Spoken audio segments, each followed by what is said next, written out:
मी बाळासाहेब शंकर भामरे, राहणार तळवाडे, बामेर, तालुका सटाणा, जिल्हा नाशिक। माझं शिक्षण BA B.Ed। मी मराठा विद्याप्रसारक या संस्थेत सर्व्हिस करतो। सर्व्हिस करत असताना जोडधंदा म्हणून एक शेती पण करतो। शेती करत असताना माझ्या उजव्या पायाला थोडी दुखापत झाली, तर ती दुखापत होऊन मला आज 8 वर्ष झाले। तर त्रास काहीच होत नव्हता, पण 8 वर्षानंतर माझा हा त्रास उद्भवला। मग मी यूट्यूबला सर्च केलं, डॉक्टर तुषार देवरे यांचं मार्गदर्शन घेऊन मी वेळोवेळी त्यांच्या मार्गदर्शनाखाली टेस्ट केल्या।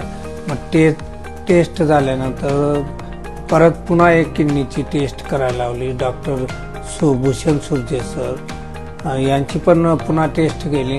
मग त्या टेस्टनुसार त्यांनी ऑपरेशन करण्यास तुम्ही भक्कम आहेत म्हणे, मग ऑपरेशन करण्यास काही हरकत नाही म्हणे। मग त्यांनी सर्टिफिकेट दिलं, त्याप्रमाणे मी ऑपरेशन केलं। ऑपरेशन करत असताना मला अनमोल असं मार्गदर्शन डॉक्टर तुषार देवरे, डॉक्टर प्रशांत सोनवणे, इतर सर्व स्टाफ व कार्यालयातील कर्मचारी यांनी मला ज्या दिवसापासून मी ॲडमिट झालो त्या दिवसापासून मला खूप त्यांनी मार्गदर्शन व सहकार्य करून माझे 8 दिवस कुठे गेले हे मला समजलंच नाही। तर खूप सहकार्य केलं त्या सरांनी। एवढं बोलून मी माझे भाषण संपवतो।